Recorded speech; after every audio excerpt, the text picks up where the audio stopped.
This mini lecture is going to be on hydroceles and varicoceles. And although these aren't real common to be seen in primary care practice, they are seen. So you should just have an idea of what the symptoms are, what the patient might present with, and how you would go ahead and manage these.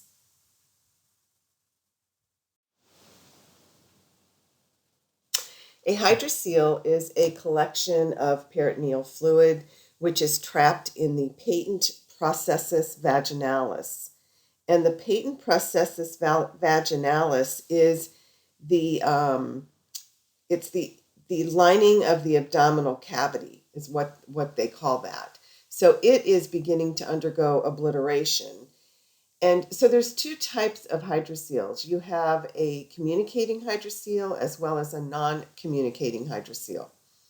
When you have a communicating hydrocele, there's still a connection between the peritoneal cavity, between the tunica vaginalis, and the fluid can descend and go through abdominal, the lining of the abdominal cavity, which is the processus vaginalis.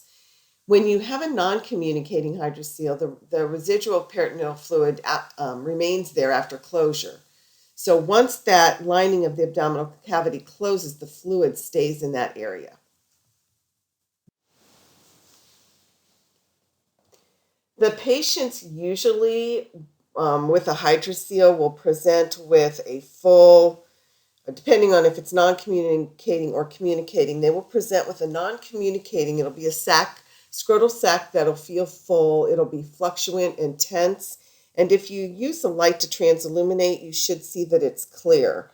The fluid does start to gradually absorb after someone has reached their first year of life, but in adults it's a little bit different, obviously.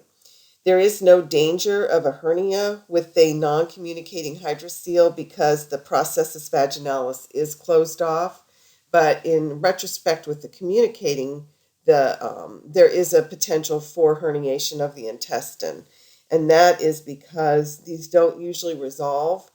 The scrotum is flat in the morning and has a gradual increase in fluid during the day. So these are usually not something that'll resolve on their own. On physical examination, when you're looking at the patient, you need to be evaluating the size of the scrotum, anterior and posterior, looking at the size, the shape, the symmetry. Is there any swelling? Do you see any lesions, and what the color is? Any swelling that you see should be further assessed with the transillumination. So in a darkened room, a beam of light is usually directed from behind the scrotum, and the light will appear as a red glow with serous fluid, but not with blood or tissue. So if you do see serous fluid, then you'll know that it is definitely a transilluminated hydrocele. You also want to palpate the inguinal area and the scrotum, checking for any type of a hernia or a varicocele. Look for bulging masses. Make sure that the testes are firm, smooth, and equal and not hard. And then check the spermatic cord also. Normally, the testes are sensitive to compression, but non-tender and feel smooth and rubbery and may be free of nodules. But if a mass is felt, then you need to really be very cautious in palpating to determine whether it is separate from the testes, as occurs with a hernia, or whether it can't be delineated from testes, and as you know, you could possibly think about a tumor. The hydroceles in men older than 30 can be secondary to a testicular tumor, so it's very important that you do follow up with these patients. And you should also complete a full abdominal exam.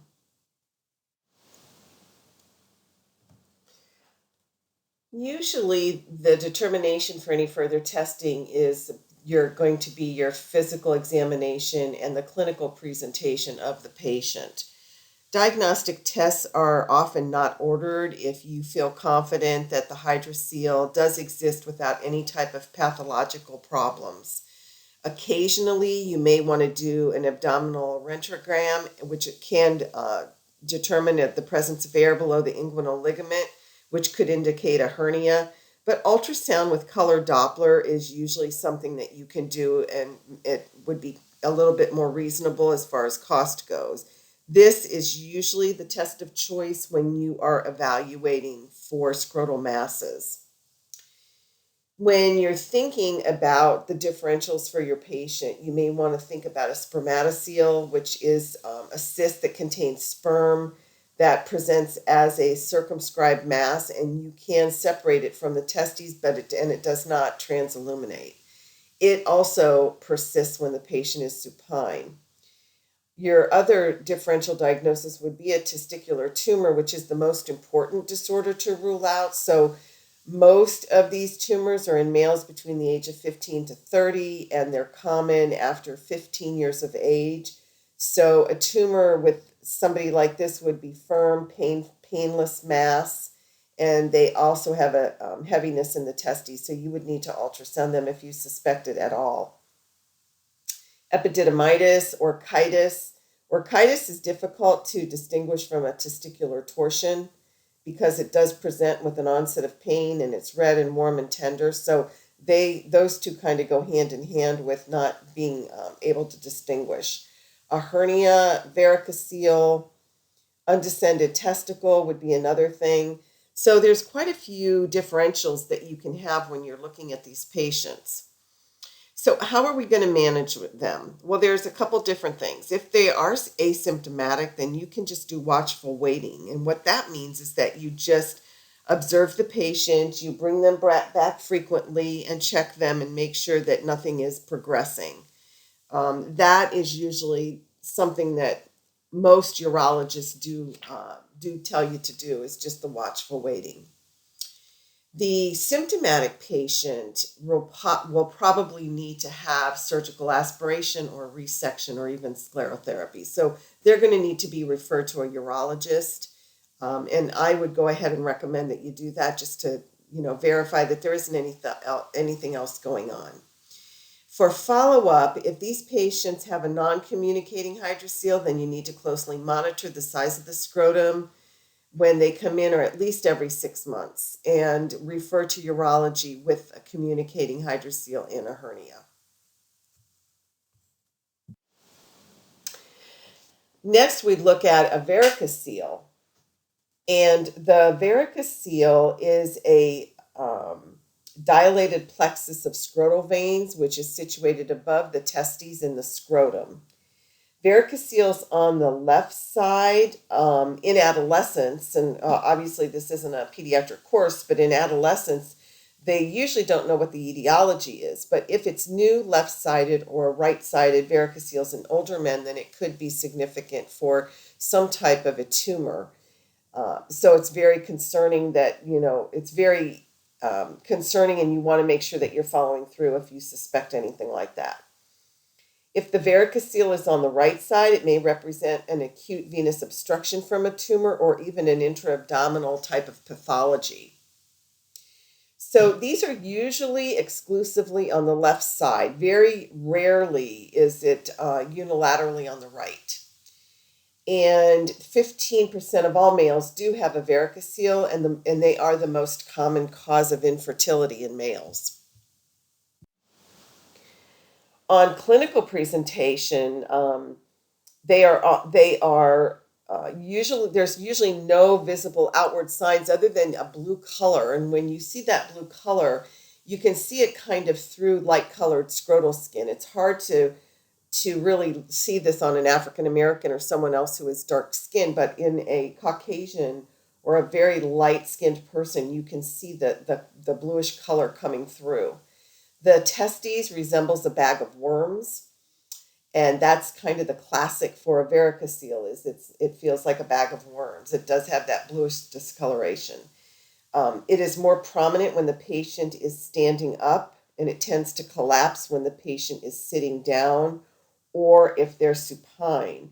They are usually asymptomatic. The testes is usually not tender, but they have complained sometimes of a dull aching sensation. They may have a little bit of mild pain, or they may feel like a heaviness of the scrotum. And varicoceles do tend to present throughout the male's lifetime. These can be associated with decline in testicular function, as well as decreased sperm counts and infertility, as well as testicular atrophy. Um, this is really a big thing with people who are infertile and they're having difficulty getting pregnant. Once they do take care of the varicocele, it is amazing how fast the partner will become pregnant. So this is something to think about when the patient comes in and says, that they're not able to get pregnant. Is once you check the female out, you always then check the male out to see if there's any type of a varicocele. Your differential diagnoses with these patients would be a hydrocele or a spermatocele, testicular tumor, an epididymal cyst, very similar to the hydrocele. On physical exam, you want to look and ask the patient to stand and perform the Valsalva maneuver. At that time, palpate the testes, the epididymis, and the vas deferens in a standing, then a supine position. And you want to check the size of the prostate by doing a digital rectal exam, because that may shrink with testosterone deficiency that does occur with varicoceles. And they grade a varicocele based on a system from 1 to 3. When they are grading it, the 1 would be a very small and palpable one when they're standing while performing the Valsalva, but 2 would be a moderate. There would not be any palpability when they're doing the Valsalva, only when they're standing. And in a large one, it would be palpable with standing, and that's when you can see it through the scrotal skin.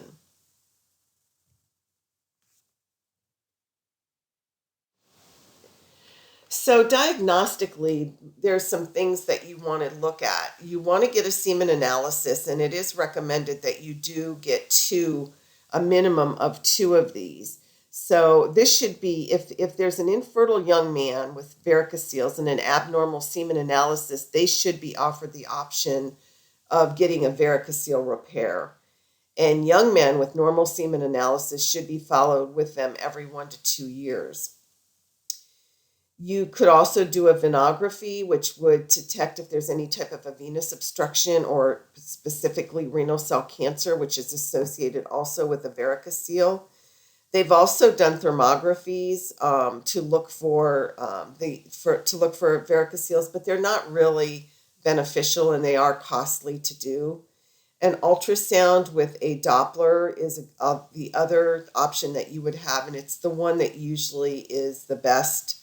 And it's the cheapest, and it's based on the patient having veins dilated between 2 and 3 millimeter and reversal of venous flow when they do the Valsalva maneuver. So they do have them do this when they're doing the ultrasound.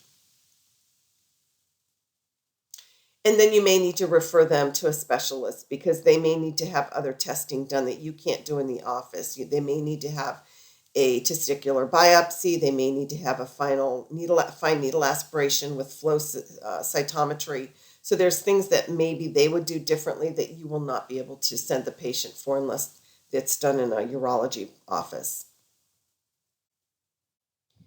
So with management of these patients, surgical treatment is there if there is a 20% or more volume discrepancy in the semen analysis.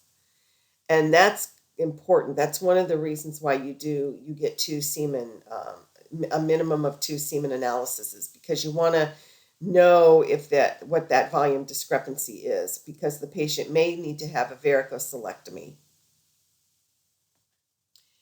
Vascular ablation or embolization has also been done on these patients. Percutaneous sclerotherapy has been done on these patients. And if surgery is not recommended, then the patient needs to monitor the growth and the symptoms related to the varicocele.